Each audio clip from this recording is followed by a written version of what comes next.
إن الحمد لله نحمده ونستعينه ونستغفره ونعوذ بالله من شرور أنفسنا ومن سيئات أعمالنا من يهده الله فلا مضل له ومن يضلل فلا هادي له وأشهد أن لا إله إلا الله وحده لا شريك له وأشهد أن محمدا عبده ورسوله أما بعد قال نبينا صلى الله عليه وسلم فإن أصدق الحديث كتاب الله وأحسن الهدي هدي محمد صلى الله عليه وسلم وشر الأمور محدثاتها وكل محدثة بدعة وكل بدعة ضلالة وكل ضلالة في النار قال رب اشرح لي صدري ويسر لي أمري واحلل عقدة من لساني يفقهوا قولي.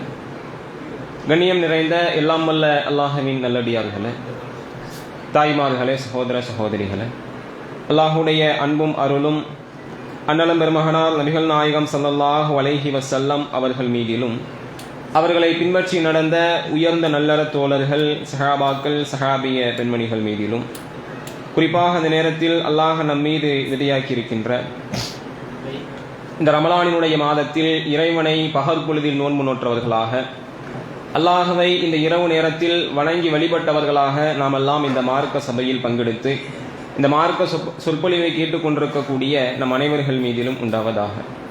இங்கு நிகழ்த்தப்படக்கூடிய சொற்பொழிவின் பயனை வல்ல இறைவன் நமக்கு இம்மையிலும் மறுமையிலும் தந்து அருள் புரிய வேண்டும் என்கின்ற பிரார்த்தனையோடு எனது உரையை நான் ஆரம்பம் செய்கிறேன். அன்பார்ந்த சகோதர சகோதரிகளே, இறையச்சத்தை ஏற்படுத்தும் மரணமும் மறுமையும் என்கின்ற தலைப்பின் கீழாக நேற்றைய தினம் அல்லாஹ் ரப்பல் ஆலமீன் இறை நம்பிக்கை கொண்டவர்கள் மறுமையை எப்படி உறுதியாக நம்புவார்கள், அப்படி உறுதியாக மறுமையை நம்பிவிட்டால் அவர்களுடைய வாழ்க்கையினுடைய தரம் எப்படி மாறிவிடும் என்ற செய்திகளை எல்லாம் நேற்றைய தினம் பார்த்தோம். அல்லாஹ் ரப்பல் ஆலமீன் இந்த உலகத்தில் இறை நம்பிக்கை கொண்டு முஸ்லிம்களாக வாழக்கூடிய மக்கள் இறைவனை அஞ்சக்கூடிய விதத்தில் அஞ்ச வேண்டும் என்றும், அந்த அல்லாஹுடைய அச்சம் ஒரு மனிதனுடைய வாழ்க்கையில் அதிகரிக்க வேண்டும் என்பதற்காக மரணத்தையும் அவன் உறுதியாக நம்ப வேண்டும் என்றும் திருமறையினுடைய ஏராளமான வசனங்களிலே அல்லாஹ் குறிப்பிட்டு காட்டுகிறான். பொதுவாக இந்த உலகத்தில் மனிதர்களாக வாழக்கூடிய நாம் 3 விதமான வாழ்க்கையினுடைய பயணத்தை எதிர்கொண்டு வாழ்ந்து கொண்டே இருக்கிறோம். உதாரணமாக, இந்த உலக வாழ்க்கைக்கு நாம் வரும்போது தாயினுடைய கருவறையில் 10 மாத காலம் உள்ளே இருந்து அந்த 10 மாத காலத்தினுடைய வாழ்க்கையை கடந்து இந்த உலகத்திலே வந்திருக்கிறோம். பிறகு இந்த உலகத்திலே பிறந்து அல்லாஹ் ரப்பல் ஆலமீன் நமக்கு எத்தனை ஆயுட்காலத்தை விதியாக்கி இருக்கிறானோ, அது 10 வருடமோ 20 வருடமோ 50 வருடமோ 100 வருடமோ, அல்லாஹ் இந்த ஒரு மனிதனுக்கு எத்தனை ஆயுட்காலத்தை விதியாக்கி இருக்கிறானோ அந்த ஆயுட்காலத்தின் அடிப்படையில இரண்டாவது வாழ்க்கையினுடைய பயணத்தை நாம் வாழ்க்கையில துவங்கி வாழ்ந்து முடிக்கிறோம். இறுதியாக 3வது கட்ட வாழ்க்கை என்பது மரணத்திற்கு பின் வரக்கூடிய ஒரு வாழ்க்கையினுடைய பயணத்தை எல்லா மனிதர்களும் சந்திக்க இருக்கிறாங்க. பொதுவாக இந்த 2 வாழ்க்கை முறையும் ஒரு குறிப்பிட்ட கால இடைவெளியில் நமக்கு முடிவுறக்கூடிய ஒரு வாழ்க்கையாக இருக்கிறது. ஆனால் 3வதாக ஒரு வாழ்க்கையினுடைய பயணத்தை சந்திக்கிறோமே, அந்த மரணத்தின் மூலியமாக நாம் பயணிக்கக்கூடிய இந்த வாழ்க்கை முறை என்பது மீளா பயணமாக, மீண்டு வர முடியாத ஒரு வாழ்க்கையினுடைய பயணமாக அல்லாஹும் அல்லாஹுடைய ரசூல் அவர்களும் நமக்கு நிறைய இடத்திலே குறிப்பிட்டு காட்டுகிறார்கள். அப்படிப்பட்ட அந்த 3வது வாழ்க்கையினுடைய பயணம் என்பது எங்கே துவங்குகிறது என்று சொன்னால், ஒரு மனிதனுடைய மரணத்தில இருந்து துவங்க ஆரம்பிக்கிறது. பொதுவாக இறை நம்பிக்கை கொண்ட முஸ்லிம்கள் எல்லோரும் மரணத்தை உறுதியாக நம்பி இருக்கிறோம். முஸ்லிம்கள் மட்டுமல்லாமல் உலகத்திலே வாழக்கூடிய எல்லா மக்களுமே மரணத்தை நம்பி இருக்கிறார்கள். அவங்க எந்த மதத்தை பின்பற்றக்கூடியவர்களாக இருந்தாலும், எந்த கொள்கை கோட்பாடுகளை பின்பற்றி நடக்கக்கூடியவர்களாக இருந்தாலும் மரணத்தை யாருமே மறுக்க மாட்டார்கள். நாத்திக கொள்கையில் இருக்கிறாங்களே, கடவுள் நம்பிக்கை இல்லாத மக்கள், கடவுள்னா யாரும் கிடையாது, உலகத்தை கடவுள் படைக்கவில்லை, அதுவாக உருவாகி இருக்கிறது, நம்முடைய மௌத்துக்கு பின்னாடி மரணத்துக்கு பின்னாடி ஒரு வாழ்க்கையெல்லாம் கிடையாது அப்படின்னு கடவுள் நம்பிக்கை இல்லாத வாழ்க்கையை வாழக்கூடிய நாத்திக கொள்கையை பின்பற்றக்கூடிய மக்கள் கூட மரணத்தை மறுக்க மாட்டாங்க. எனக்கெல்லாம் மரணம் கிடையாது, நான் இந்த உலகத்தில் நிலையாக நிரந்தரமாக வாழ்ந்து விடுவேன் அப்படிங்கிற நம்பிக்கையோடு எந்த மனிதனும் உலகத்திலே பயணிக்கக்கூடியவனாக இல்லை. உலகத்தில் நிறைய மனிதர்கள் பல்வேறு மாறுபட்ட கருத்திலே வாழ்கிறார்கள். நீ சொல்வது சரி, நான் சொல்வது சரி, நான் சொல்லக்கூடிய வைக்கக்கூடிய வாதம் தான் சரியானது, நீ வைக்கக்கூடிய வாதம் தவறானது என்று சொல்லி ஒருவருக்கொருவர் எல்லா விஷயத்திலையும் முரண்படுகிறார்கள், தன்னுடைய கருத்திலே தனித்து நிற்கிறார்கள். ஆனால் ஒருமித்த கருத்திலே உலகம் ஒரு விஷயத்தில் வந்து நிற்கும் என்று சொன்னால் அது மரணம் மட்டும்தான். யாருமே அதை மறுக்க மாட்டோம். நான் மௌத்தாக மாட்டேன், என்னுடைய வாழ்க்கையினுடைய பயணம் நீண்ட நெடிய பயணமாக தொடர்ந்து கொண்டே இருக்கும் அப்படிங்கிறத உலகத்திலே மறுக்கக்கூடிய ஒரு மனிதனையும் நம்ம பார்க்க முடியாது. ஆனா மனிதன் இதை உறுதியாக நம்பி இருக்கிறான். மரணம் நிச்சயமா நான் ஒரு நாள் மௌத்தாயிருவேன், என்னுடைய உயிர் என்னுடைய உடலை விட்டும் பிரியும் என்ற நம்பிக்கையோடு மனித சமூகமே வாழ்ந்தாலும் அல்லாஹ் ரப்புல் ஆலமீன் திருமறை குர்ஆனில் மரணம் சம்பந்தமாக பேசக்கூடிய அந்த அத்தியாயங்கள் இருக்குதே, அல்லாஹ் பயன்படுத்தக்கூடிய வசனங்கள் இருக்குதே, ஏராளம் ஏராளம். எல்லாருமே அதை ஏற்றுக்கிறாங்க, எல்லாருமே நிச்சயமாக மௌத்தாக போறோங்கிறத நம்புறாங்க. ஆனால் அல்லாஹ் ரப்புல் ஆலமீன் திருமறை குர்ஆன்ல சங்கிலி தொடராக பேசிக்கொண்டே இருக்கிறான். திரும்ப திரும்ப திரும்ப அல்லாஹ் பேசிக்கிட்டே இருக்கிறான். குல்லு நஃப்ஸின் தாயிகத்துல் மவுத், நீங்கள் ஒவ்வொருவரும் மரணத்தை சந்திக்க இருக்கிறீர்கள். மேலும் அல்லாஹ் பேசுகிறான், நீங்கள் எப்படிப்பட்ட உயரமான கோட்டைகளில் நீங்கள் தங்கியிருந்தாலும் மரணம் உங்களை வந்து சந்திக்கும். மேலும் அல்லாஹ் பேசுகிறான், ஒரு மனிதனுடைய உயிர் தொண்டைக்குழியை அடைக்கக்கூடிய அந்த நேரத்தில் அந்த மனிதனுடைய ஒட்டுமொத்த குடும்பத்தார்களும் என்ன செய்வீர்கள்? அந்த அடியானை சுற்றி நிற்பீர்கள். அந்த மனிதனை பார்த்துக்கிட்டே இருப்பீங்க. உயிர் போக போகுது, சக்கராத்தினுடைய நிலைமையில மேல் மூச்சும் கீழ் மூச்சுமாக உயிர் இழுத்து கொண்டு தொண்டைக்குழியை அடைக்கக்கூடிய நேரத்தில் சொந்த பந்தங்கள், மனைவி பிள்ளைகள், பெற்றெடுத்த தாய் தந்தையை அனைவரும் நிற்பாங்க, ஊர் மக்கள் நிற்பாங்க, உடன் பிறந்த சகோதர சகோதரிகள் எல்லாரும் சுத்தி நிற்பீங்க. அல்லாஹ் ரப்புல் ஆலமீன் சொல்லுகிறான், எல்லா மனிதர்களும் அந்த உயிரை பார்த்து கொண்டிருப்பீர்கள், ஆனால் உங்களை விட நாம் அவனுக்கு மிக அருகிலே இருக்கிறோம், எனினும் நீங்கள் அறிய மாட்டீர்கள். சொல்லிட்டு அல்லாஹ் சொல்றான், உங்களால் முடிந்தால் போகக்கூடிய அந்த உயிரை மீட்டு கொண்டு வாருங்கள் பார்க்கலாம். அல்லாஹ் கேட்கிறான், எல்லாரும் சுத்தி நிக்கிறீங்கப்பா, உங்கள்ட்ட காசு பணம் இருக்குது, பொருளாதாரம் இருக்குது, எல்லாம் இருக்குது, மிகப்பெரிய படைபலம் இருக்கிறது, மிகப்பெரிய மக்கள் பலம் இருக்கிறது, ஆனால் அந்த உயிர் போக போகிற, உடலை விட்டும் பிரிய போகிற அந்த உயிரை உங்களால் மீட்டு கொண்டு வர முடியுமா என்ற கேள்வி அல்லாஹ் முன்வைக்கிறான். ஏன் இவ்வளவு திருமறை நெடுகிலும் அல்லாஹ் இந்த மரணம் சம்பந்தமாக, நிச்சயமாக நீங்கள் மரணத்தை சந்திக்க போறீங்க, நிச்சயமாக உங்கள் மரணம் வந்து பிடிக்கும், உங்களால் மரணத்தை தடுக்க முடியாது, நீங்க எவ்வளவு பெரிய கோட்டைகளில் இருந்தாலும் சரி என்று அல்லாஹ் இவ்வளவு விஷயத்துல திரும்ப திரும்ப திரும்ப பேசிக்கிட்டே இருக்கிறான். ஏன் பேசணும்? எல்லாருமே மரணத்தை நம்புறோம், நிச்சயமா நான் மௌத்தா போக போறேன் நம்பி இருக்கிறோம். ஆனால் ஏன் இவ்வளவு திரும்ப திரும்ப திரும்ப எச்சரிக்கை ஊட்டக்கூடிய உபதேசங்கள்? ஏன் தெரியுமா? அல்லாஹ்வுடைய அந்த திருமறை குர்ஆனை பொறுத்த வரைக்கும் அல்லாஹ் ரப்புல் ஆலமீன் எதையெல்லாம் அதிகமாக நினைவுபடுத்தி பேசுகிறானோ அதிலே மனிதன் பலகீனமான நம்பிக்கையோடு இருக்கிறான் என்பது அர்த்தம். அல்லாஹ் தொழுகை சம்பந்தமாகவும் ஜக்காத்து சம்பந்தமாகவும் திரும்ப திரும்ப பேசிக்கிட்டே இருக்கான். ஏன்? மனிதன் அந்த ரெண்டுலையும் பலகீனமா இருப்பான். அதே போலதான் மரணத்திலையும், மரணத்தை நம்பி இருக்கக்கூடிய நாம், மரணம் நிச்சயமாக நம்மை வந்து பிடிக்கும் என்று நம்பக்கூடிய நாம் எதிலே பலகீனமான நம்பிக்கையோடு இருக்கும் தெரியுமா? நிச்சயமாக எனக்கு அந்த மரணம் இப்பொழுது வராது, எனக்கு என்னப்பா 20 வயசு ஆகுது, எனக்கு என்னப்பா 30 வயசு ஆகுது, 40 வயசு ஆகுது, இப்பயா என்னைய மௌத்து வரப்போகுது அப்படிங்கிற அந்த நம்பிக்கை இருக்குதே, அந்த நம்பிக்கையை நீங்கள் அடியோடு தூக்கி வீசி எறிய வேண்டும் என்பதற்காகத்தான் இப்படிப்பட்ட இவ்வளவு உபதேசங்கள் அல்லாஹ் சொல்றான். நிச்சயமாக மரணம் உங்களை வந்து சந்திக்க இருக்கிறது, நிச்சயமாக மரணம் உங்களை வந்து பிடிக்க இருக்கிறது, நீங்க இந்த மரணத்தை விட்டு ஓடி போய் உறுதியாக கட்டப்பட்ட கோட்டைக்குள்ள உட்கார்ந்து இருந்தாலும் உங்களை மரணம் வந்து சந்திக்கும். ஏன் அப்படி அல்லாஹ் சொல்றான்? நீ அப்படி நம்பாத, நீ இப்ப மௌத்தா போக மாட்டேன், நாளைக்கு மௌத்தா போக மாட்டேன், எனக்கெல்லாம் காலம் இருக்குது, 60 வயசு 70 வயசு 80 வயசுல தான் எனக்கு மௌத்து வரும், நீ நம்பாத. அப்படிப்பட்ட நம்பிக்கையோடு வாழாத, உனக்கு எப்பொழுது வேண்டுமானாலும் மரணம் வரும் அப்படிங்கிற அந்த நம்பிக்கையோடு இந்த உலகத்திலே வாழ வேண்டும் என்பதற்கு தான் இவ்வளவு உபதேசங்கள் அல்லாஹ் பேசிக்கிட்டே இருக்கிறான். ஆனா யாருமே என்ன செய்ய மாட்டோம், இந்த உபதேசத்தின் அடிப்படையில நம்முடைய வாழ்க்கையை அமைக்கவே மாட்டோம். என்னைக்காவது நம்ம நினைச்சிருக்கிறோமா, அடுத்த நொடி பொழுது இந்த பூமியிலே நான் வாழ்வது உத்தரவாதம் இல்லாத ஒன்றே? யாருக்குமே அந்த சிந்தனை இருக்காது. நம்ம என்ன நினைக்கிறோம் தெரியுமா? இன்ஷா அல்லாஹ் நாளைக்கு என்ன பிளான் பண்ணலாம், நாளைக்கு என்ன செயல் திட்டம் இருக்குது அப்படின்னு யோசிக்கிறோம். ஒரு வருடத்துக்கு அப்புறம் என்ன செயல் திட்டம் இருக்குதுன்னு யோசிக்கிறோம். 10 வருஷம் கழிச்சு என்ன செயல் திட்டம் இருக்குதுன்னு யோசிக்கிறோம். ஆனால் அடுத்த நொடி பொழுது எனக்கு மரணம் வரும் அப்படிங்கிற சிந்தனையோடு இந்த உலகத்திலே யாரும் வாழ்வதில்லை. குறிப்பாக இறை நம்பிக்கை கொண்ட மக்கள் கூட அப்படி வாழ்வதில்லை. அதனால தான் அல்லாஹ் இவ்வளவு உபதேசத்தோடு பேசிக்கிட்டே இருக்கிறான். நீ அப்படி வாழாத. அல்லாஹ்வுடைய ரசூல் அவங்க சொல்றாங்களே, நீங்கள் காலை பொழுதை அடைந்தால் மாலை பொழுதை அடைந்து விடுவோம் என்ற நம்பிக்கையோடு பயணிக்க வேண்டாம். மாலை நேரத்தை அடைந்தால் காலை பொழுதை அடைவோம் என்ற நம்பிக்கையோடு வாழ வேண்டாம். எப்ப மவுத்து வரும் யாருக்கும் தெரியாது. எத்தனையோ பல திடீர் மரணங்களை பார்க்கத்தானே செய்யறோம். வாழ்க்கையில நல்லா தான் இருந்தாரு மனுஷன், திடீர்னு மவுத் ஆயிட்டார். எத்தனை சம்பவங்கள்ல பேசியிருக்கோம் நாம. எப்படி மவுத்து வந்து பிடிக்குது? அல்லாஹ் நேரத்தை நிர்ணயித்து விட்டால், இதுதான் இவருக்குரிய வாழ்நாள் என்பதை அல்லாஹ் முடிவு செய்து விட்டால், அந்த நேரத்தை யாருனாலும் காலதாமதம் செய்யவே முடியாது. அப்படிப்பட்ட நிரந்தரமற்ற வாழ்க்கையில நம்ம வாழ்ந்து கொண்டிருக்கிறோம். அல்லாஹ்வுடைய ரசூல் அவங்க அதைத்தான் சொன்னாங்க. நீங்கள் இந்த உலகத்திலே ஒரு வழிப்போக்கனை போன்று, பிரயாணியை போன்று வாழ்ந்துட்டு போயிருங்க.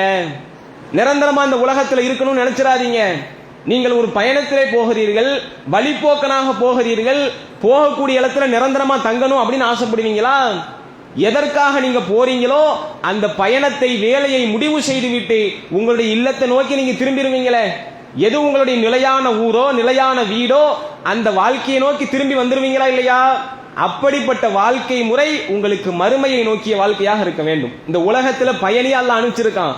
இந்த உலகத்துல குறிப்பிட்ட வாழ்நாளை கொடுத்து மறுமையினுடைய நிலையான வாழ்க்கையினுடைய சேமிப்பை செய்ய வேண்டும் என்பதற்காக அல்லாஹ் நமக்கு இந்த வாழ்நாளை கொடுத்திருக்கிறான். அற்பத்திலும் அற்பமான, சொற்பத்திலும் சொற்பமான வாழ்நாளை அல்லாஹ் வழங்கி இருக்கிறான். அப்படிப்பட்ட வாழ்நாளை இந்த உலகத்துல நிம்மதியா வாழ்ந்து மௌத்தா போயிரும் தொலைச்சிடாதீங்க. மறுமையினுடைய நிலையான வாழ்க்கைக்காக, நிரந்தரமான வாழ்க்கைக்காக நீங்கள் பயன்படுத்தி கொள்ளுங்கள் என்பதுதான் நபிகளாருடைய அதிகமான உபதேசமாக இருந்தது. அல்லாஹ்வுடைய ரசூல் அவங்களுடைய வாழ்க்கையில அல்லாஹ்வுடைய ரசூல் அவர்கள் உலகத்துல பொருளாதாரத்தை சேமிச்சு வச்சு, பல்வேறு விதமான சொத்துக்களை சம்பாதிச்சு வச்சு, அவங்களுடைய அடுத்த 20 வருஷ காலகட்டத்துக்கு ப்ரீ பிளான்டோடு வாழ்ந்தாங்க அப்படின்னு நம்ம பார்க்க முடியுமா? ஒன்றும் கிடையாது. அல்லாஹ்வுடைய ரசூல் அவர்கள் கடைசியாக ஒரு யூதன்ட கடனை வாங்கினாங்க. அந்த கடனை ஒரு அடமானத்தின் அடிப்படையிலே வாங்கினார்கள். தன்னுடைய போர் கவசத்தை அடமானம் வச்சு அந்த கடனை வாங்கினாங்க. ஆனா அந்த கவசத்தை கூட மீட்டெடுக்க முடியாத நிலையில் அல்லாஹ்வுடைய ரசூல் அவங்க மௌத்தா போனாங்க. ஏன் இந்த வாழ்க்கை? ஏன்னா அல்லாஹ்வுடைய ரசூல் அவர்கள் அல்லாஹ் ரப்பல் ஆலமீன் மறைவானவற்றை அனைத்தையும் அல்லாஹ் ரப்பல் ஆலமீன் நபிகளாருக்கு சில விஷயங்களை காட்டினான்.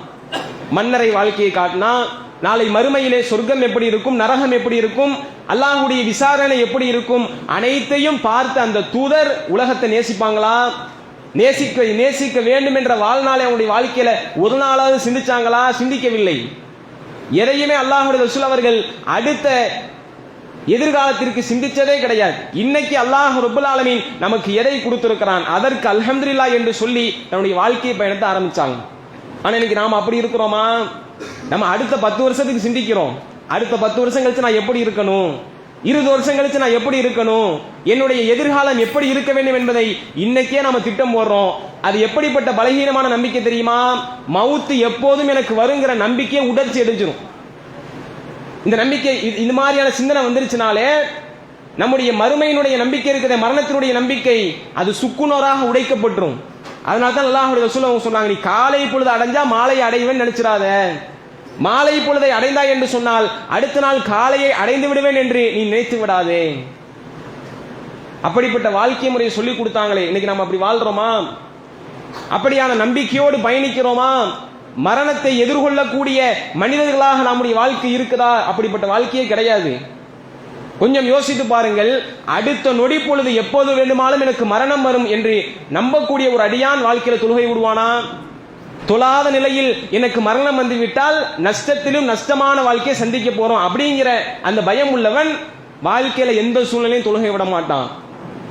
அடுத்த நொடி பொழுது எனக்கு மரணம் வரும் என்ற நம்பிக்கையோடு வாழக்கூடிய மனிதன் பிற மனிதர்களை ஏமாற்ற மாட்டான், மோசடி செய்ய மாட்டான், மார்க்கம் தடுத்த வரம்பு மீறக்கூடிய பாவத்தை செய்ய மாட்டான். ஆனா இன்னைக்கு சதாவும் செய்யறோமா இல்லையா? அப்ப என்ன காரணம்? மரணத்தினுடைய நம்பிக்கையும் அல்லாஹ் எச்சரிக்கக்கூடிய எச்சரிக்கையும் நம்முடைய வாழ்நாளில் மிக மிக மிக குறைவான நம்பிக்கையோடு இருக்கிறது. அப்ப அதைத்தான் அல்லாஹ்வுடைய ரசூல் அவர்களும் அதிகமாக இந்த மனித சமூகத்திற்கு நினைவுபடுத்தினார்கள். எதை கொண்டு அச்சத்தை ஏற்படுத்தினார்கள்?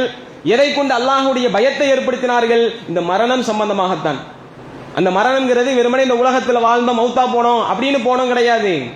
அந்த உயிர் பறிக்கப்படுவதில் இருந்து நாம் அதன் பின்னால் தொடர்ச்சியாக நாம் சந்திக்கக்கூடிய அனைத்து வாழ்க்கை முறைகளும் மிகப்பெரிய வேதனைக்குரிய வாழ்க்கை முறைகளாக இருக்கும். யாருக்கு தெரியுமா? உலகத்தில் மார்க்கம் காட்டித்தந்த அடிப்படையில் வாழாத மனிதர்களுக்கு நிறைய பின்னடைவுகள், நிறைய அல்லாஹ்வுடைய அதாபுகளை அவர்கள் அந்த மறு உலக வாழ்க்கை வரைக்கும், அல்லாஹ் உலகத்தை அழிக்கக்கூடிய நாள் வரைக்கும் சந்திக்கத்தான் இருக்கிறார்கள். பிறகு அல்லாஹ் உலகத்தை அழித்து அல்லாஹ்வுடைய நீதி விசாரணை நடைபெற்று அவங்களுக்கு சொர்க்கமா நரகமா என்று தீர்மானிக்கப்படுகிறது வரைக்கும் நிம்மதியான வாழ்க்கை வாழ முடியாது. இந்த உலகத்தில் நிம்மதியா வாழ்ந்துட்டோம்னு வைங்களேன், மறுமையினுடைய வாழ்க்கை நமக்கு நஷ்டமடைந்த வாழ்க்கையாக மாறிவிடும். அப்ப நம்ம எந்த வாழ்க்கையை தேர்வு செய்ய போறோம்? நம்முடைய மரணத்துக்கு பின்னாடி நிலைத்த வாழ்க்கையாக இருக்கக்கூடிய வபில் ஆஹிரத்து ஹைரும் அபுகா, மறுமைதான் நிலையானது நிரந்தரமானது என்று அல்லாஹ் சொல்றானே, அப்படிப்பட்ட நிலைத்த வாழ்க்கைக்காக நம்முடைய வாழ்க்கையினுடைய பயணம் இருக்க போகிறதா? நம்முடைய வாழ்க்கையினுடைய செயல் திட்டம் இருக்க போகிறதா? அல்லது அற்பத்திலும் அற்பமான வாழ்நாளை கொண்டிருக்கக்கூடிய இந்த அழியக்கூடிய உலகத்திலே நிம்மதியாக வாழ வேண்டும் என்ற நோக்கத்திலே நம்முடைய வாழ்நாள் இருக்கிறதா என்பதை நம்ம சிந்தித்து பார்க்கணும்.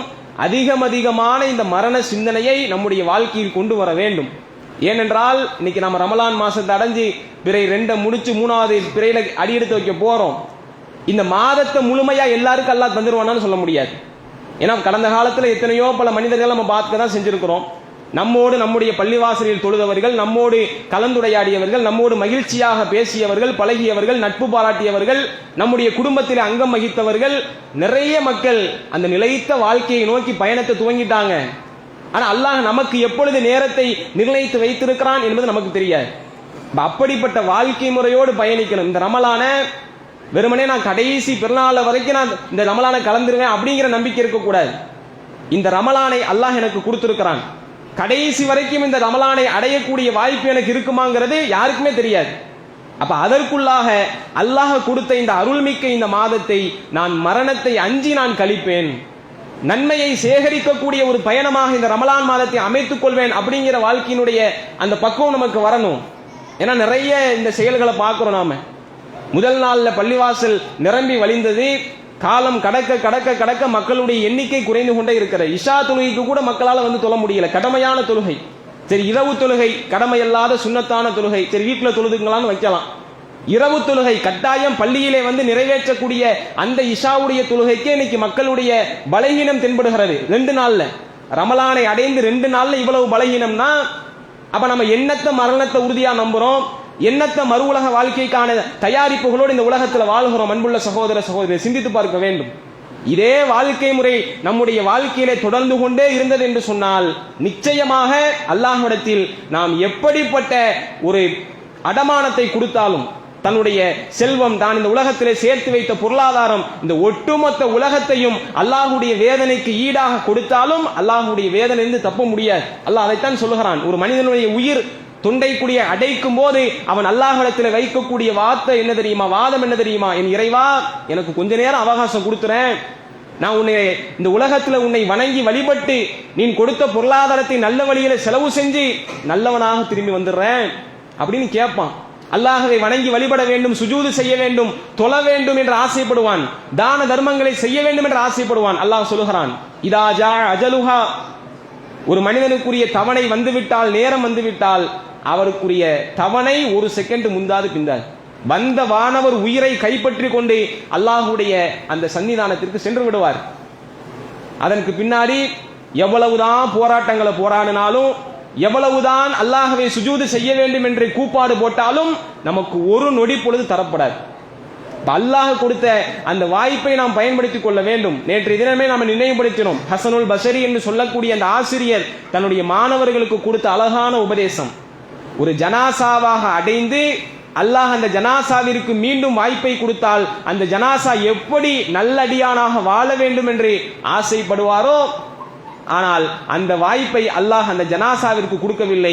அந்த ஜனாசாவை இந்த பூமிக்கு மேலாக பார்த்து கொண்டிருக்கக்கூடிய நாம் ஒவ்வொருவருக்கும் அல்லாஹ் கொடுத்திருக்கிறான் அப்படிங்கிற சிந்தனையோடு நீங்க வாழணும்னு அழகான உபதேசத்தை தன்னுடைய மாணவர்களுக்கு கொடுத்தாங்களே, அது மிகப்பெரிய ஒரு படிப்பினை நமக்கெல்லாம். ஏன்னா எத்தனையோ பல ஜனாசாக்களை பார்த்துட்டு பேசுறோம் நாம, இந்த மனுஷன் எப்படி வாழ்ந்தாரு, ஒரு தொழுகை இல்லை, ஒரு வணக்கம் இல்லை, அல்லாஹ்வுடைய சிந்தனை இல்லை அப்படின்னு எல்லாம் கவலைப்படுறோமே. ஏன் கவலைப்படுறோம்? அவருடைய வாழ்க்கையினுடைய செயல் அப்படி இருந்தது அப்படிங்கறத நினைச்சு கவலைப்படுறோம். ஆனா நமக்கு அந்த சிந்தனை இருக்குதா? நம்மளும் அப்படித்தானே இருக்கிறோம். அதே மனிதரை போன்றுதானே நாம இருக்கிறோம். அவருக்காக கவலைப்பட்ட நாம ஏன் நம்முடைய வாழ்க்கையை அல்லாஹ் கொடுத்த வாழ்நாளின் அடிப்படையில நாம் பயன்படுத்திக் கொள்ள கூடாது என்ற சிந்தனை நமக்கு வரதில்லை. அந்த அடிப்படையில் அல்லாஹ் ரப்புல் ஆலமீன் மரணம் சம்பந்தமாக தன்னுடைய திருமறை குர்ஆனில் நினைவுபடுத்தி பேசக்கூடிய அந்த வார்த்தைகள் எல்லாம் எதை மையமாக வைத்திருக்கிறது என்று சொன்னால், நீங்க எல்லாருமே மரணத்தை நம்புறீங்க, அதுல மாற்று கருத்தே இல்லை. ஆனால் அது உங்களை உடனடியாக இப்போ வந்து சந்திக்காது, அதற்கெல்லாம் நேரம் இருக்கிறது, காலம் இருக்கிறது என்கின்ற அந்த பலகீனமான நம்பிக்கையை உடைத்து எறிய வேண்டும் என்பதற்காகத்தான் அல்லாஹ் ரப்புல் ஆலமீன் மரணம் சம்பந்தமான எல்லா உபதேசங்களையும் வைக்கிறான். அப்படிப்பட்ட அந்த மரண சிந்தனையோடு நம்முடைய வாழ்க்கையில நாம் பயணிக்க வேண்டும்.